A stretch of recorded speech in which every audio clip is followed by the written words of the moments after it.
Thank you for staying with us. You're watching Africa Today.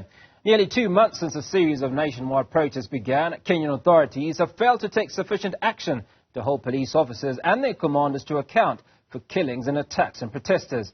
This according to Human Rights Watch and Amnesty International in the East African country. The watchdog bodies are calling on the Independent Policing Oversight Authority to urgently conclude investigations into all deaths and the apparent and justified use of force by police. Earlier, I spoke to Demas Kiprono, the Freedom and Civic Space Manager for Amnesty International Kenya, who shed some light on the origins of the violence.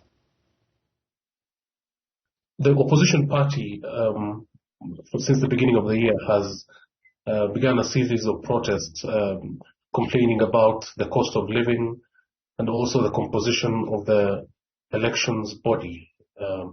So in March, there were 3 rounds of protests that had a lot of violations.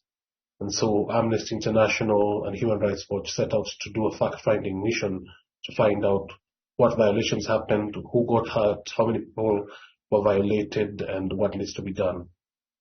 So let's talk about those statistics and what it is that Amnesty International and Human Rights Watch came up with.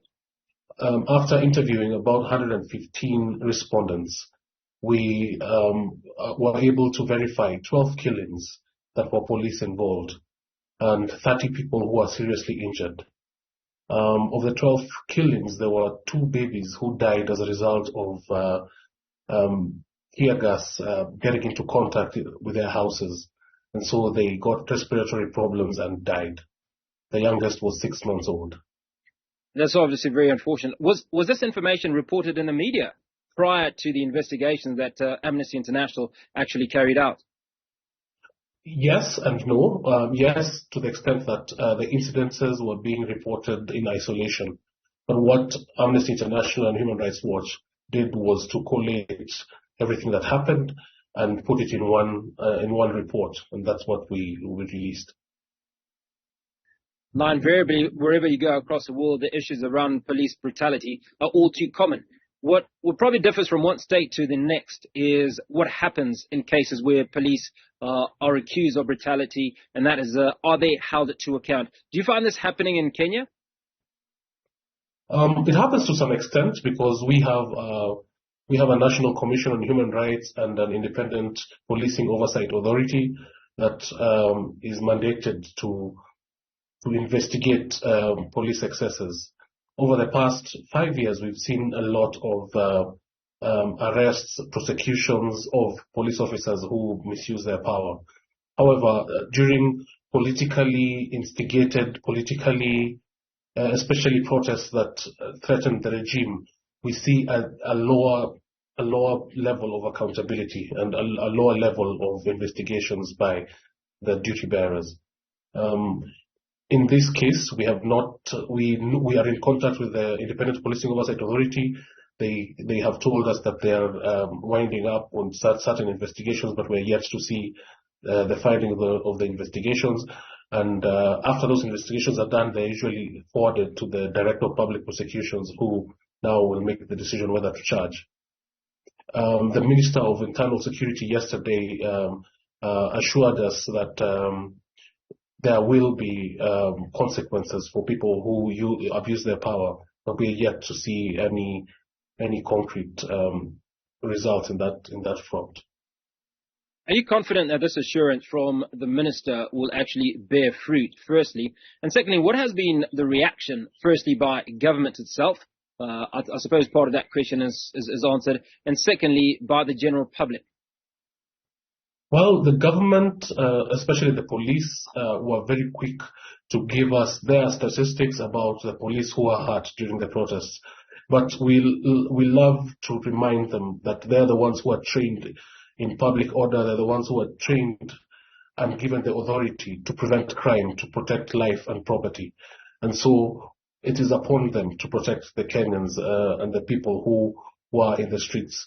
Part of our findings is that of the 12 people who were killed, about a half had nothing to do with the protests. These were bystanders. These were people in their houses.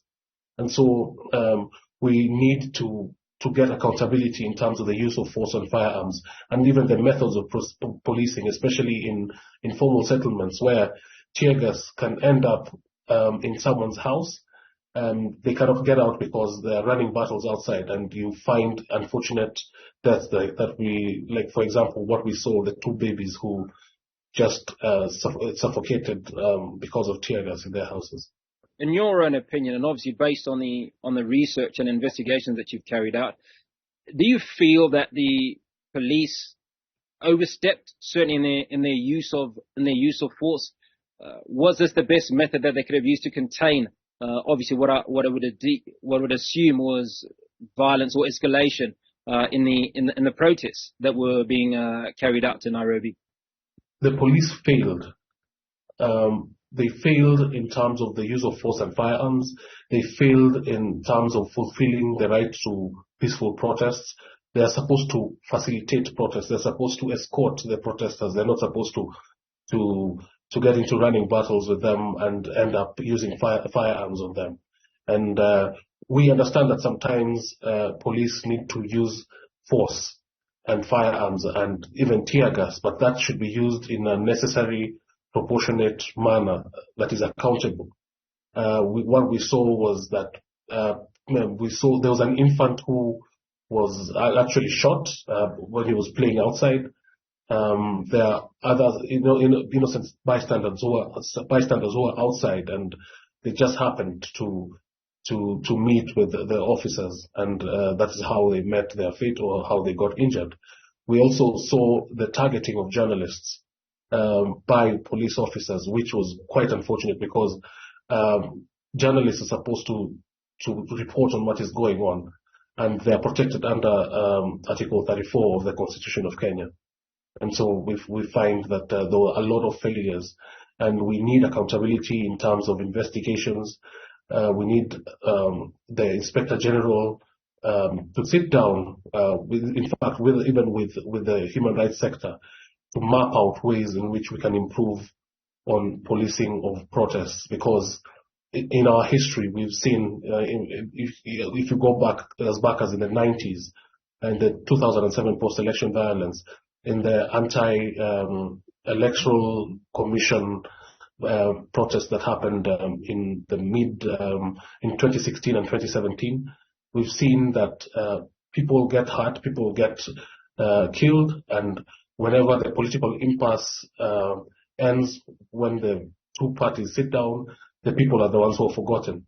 And so we also want restitution of the people who lost their loved ones, got hurt, and lost their property. Now, Demas, you mentioned that members of the Fourth Estate that speaking to the media were targeted by the police. How much of this is actually documented, and what are the specific reports that have come through from the media on the levels of harassment at the hands of police? There's one incident that stands out where an officer who was not in uniform targeted a car that was carrying members of the Fourth Estate. He cracked the window open and threw a canister inside. That was caught live on camera. There's another incident where a journalist was literally beaten up to a pulp. The Inspector General of the National Police Service has promised that investigations were taking place, but again, we have not gotten any feedback from that office. So one would assume that there are certain timelines around expectation on a report or some feedback from the Inspector General, as you suggest. What sort of time frame do you expect a response? And if you do not get a satisfactory response within that time frame, what next? There is no legally binding time frame, but we have, for example, access to information laws that demand that if we request information on certain things that the government should respond. And this is a matter of great public interest. As we speak today is our 60th year of independence. And we feel that we cannot continue policing as if we are under the colonial rule. We need to have dignity for all human beings, especially those who want to express their pleasure or displeasure about what is happening in their lives.